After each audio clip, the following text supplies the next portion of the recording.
We're looking at 12 rookie stashes for Dynasty Fantasy Football. See whether or not you want to hoard any of these players on the back end of your roster. We're going to be looking at the analytics. We're going to be looking at their depth charts. We're going to be looking at their player values. But before we dig in, looking at these players, you need to click that subscribe button right now. I'm helping you every day, helping you get ideas for trades, helping you build your teams, helping you get good roster constructions, helping you win your Dynasty leagues and everything else.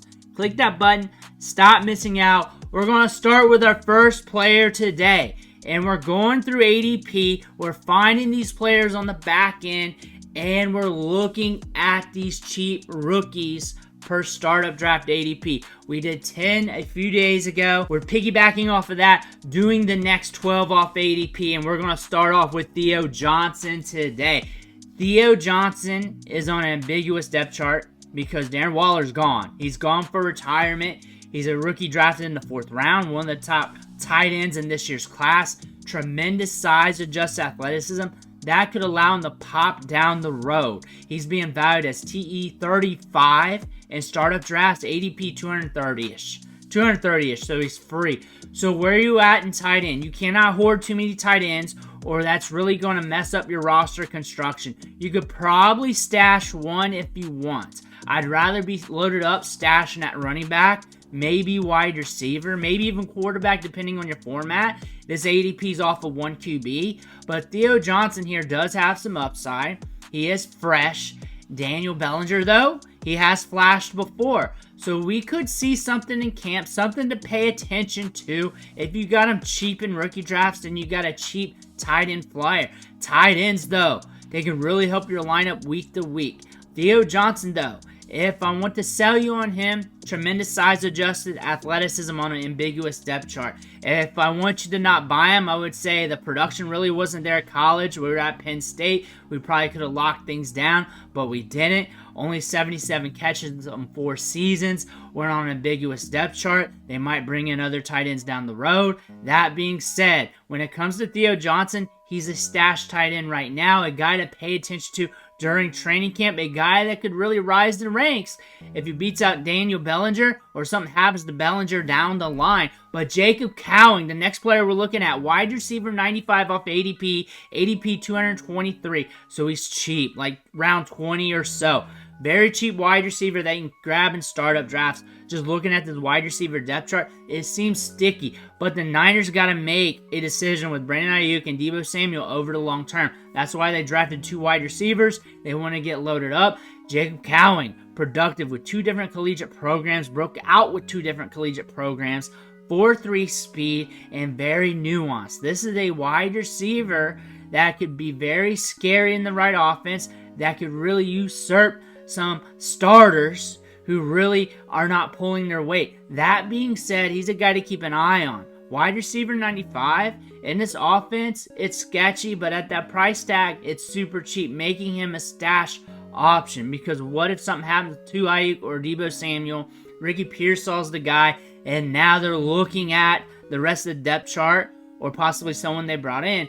But Cowing, when we're talking about minicamp and OTAs, not looking bad. The news was sounding pretty good coming out of camp. We'll see more out of training camp with him. But is a player to monitor over the long term just in case he climbs the depth chart and gets some opportunity. Again, just a back-end dart throw in Dynasty like Malik Washington here. Wide receiver 93, ADP 222, and we want Dolphins. It's a fast-paced offense. They run a lot of plays. They're in a lot of shootouts. You got Tyreek Hill and Jalen Waddle there. They are the standard at wide receiver there. You got Odell Beckham for this season. Injuries can happen. Odell Beckham has had a lot of injuries throughout the back end of his career as well. Odell Beckham last year was kind of productive in spurts last year. We covered him just a few days ago. Malik Washington, when you look at the back end of this depth chart, he could beat out all those guys. Definitely can definitely be a breath of fresh air. Has good size adjusted athleticism. Was very productive with Virginia.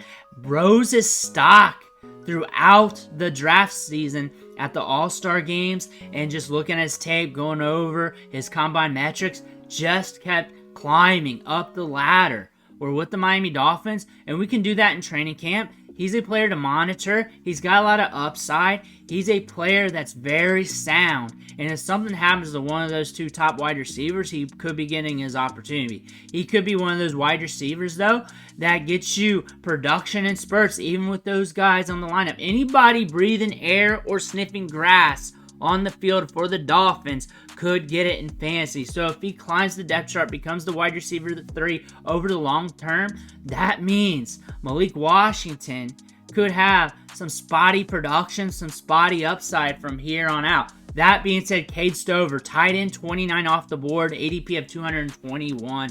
Looking at this depth chart, it's more ambiguous than what it looks. Dalton Schultz, I do not regard him as a top tier talent. Brevin Jordan is not living up to his potential over the long term, even though he was considered up there with Kyle Pitts during his collegiate days, but it just hasn't panned out. Cade Stover, over the long term, could carve something out. But like I always say, how many tight ends are you going to stash? You're going to monitor this depth chart, and if he starts climbing, maybe you buy in. Maybe you catch him cheap in a rookie draft. Maybe you're in a 5-rounder, or you picked him up off waivers. Maybe you're doing that.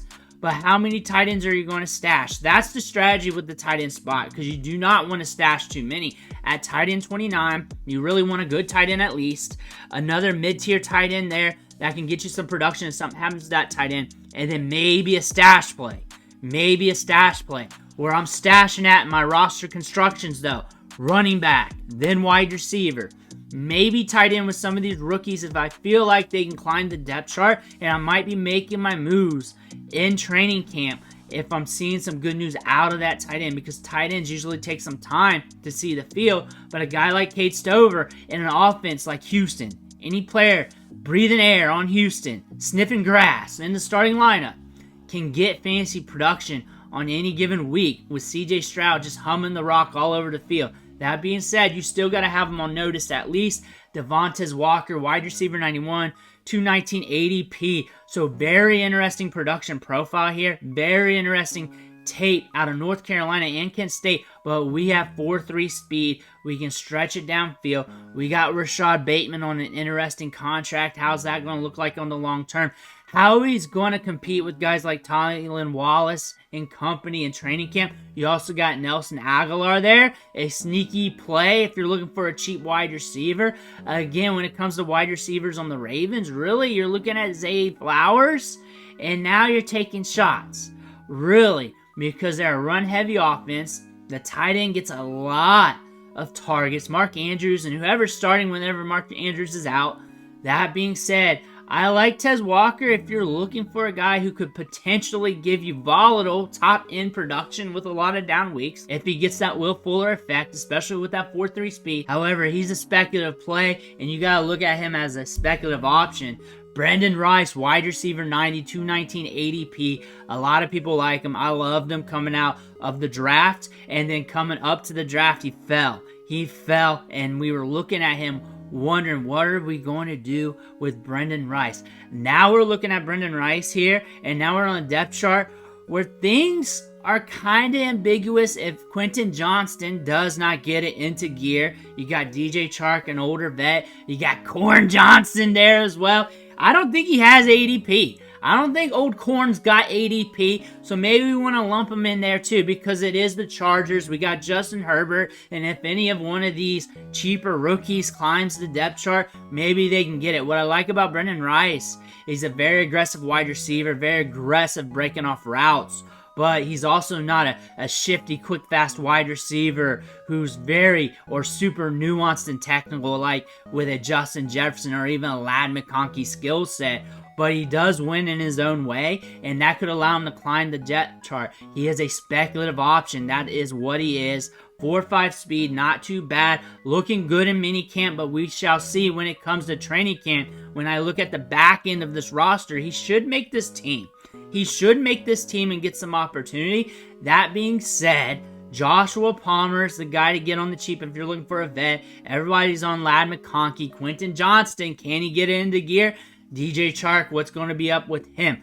Brendan Rice, though, wide receiver 90. It's okay to take a stab on that. And Dylan Lave, RB66. Arby's 66. ADP 206 right now. Zamir White, Alexander Madison in front of him. They are not pass-catching backs. They're not very fluid in the passing game like Dylan Labe. He could be used in the passing game. He's very quick. He's very good in the open field. You got Amir Abdullah there, but he's not for long. Then you look at the back end of the depth chart. He should compete to be on the 53 this season, but Zamir White, Alexander Madison, running backs go down. Dylan Labe could be seeing a larger workload this season. He could be used intermittently in the passing game too. Watch him in training camp, of course, but he's a guy we're definitely taking stabs on due to his role in the passing game. He caught 68 balls last year. That's more than a lot of wide receivers drafted on day 2 and 1 this year. That being said, he's a guy you need to pay attention to. Isaac Garando, RB 64, ADP 198, and we got speed to burn. We got good size, adjusted athleticism, and then you look at the back end of this depth chart. We're not competing with Christian McCaffrey. Elijah Mitchell, watch him in training camp. Watch what they do with him. But I look for him to beat out a lot of these back-end running backs. I look for him to be on the 53. We got good size adjusted athleticism. We got good pop in the step. We're good between the tackles. And this is a guy that could be a hammer if something happens to McCaffrey. And we're looking at Braylon Allen, though. Another hammer as he's rocked up, jacked up at RB 63. In ADP, 193.67, and we got the meats here because he's a thick boy at 235 pounds. But we got Izzy Abanikanda, Isaiah Davis, Tariq Cohen, Xavier Valade. They are stacked with running backs behind Breece Hall. I look for him to be on the 53 pretty damn easy. Pretty damn easy. Probably the RB2. He's probably going to get the short yardage work from time to time.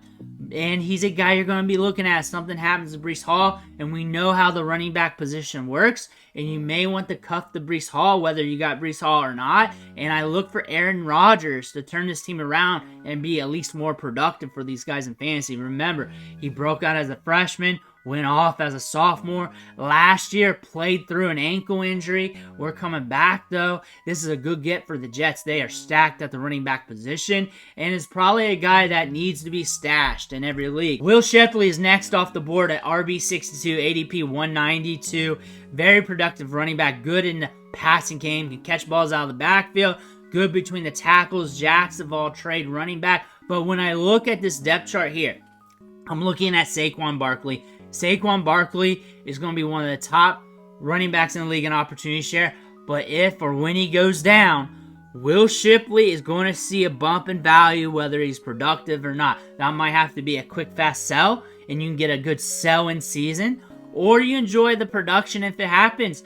Because if someone's getting a lot of touches out of the backfield on this team, they're going to be productive in fantasy. Saquon Barkley rarely gets through a full season without missing any games. We could see Will Shipley see an increase in value this year or soon.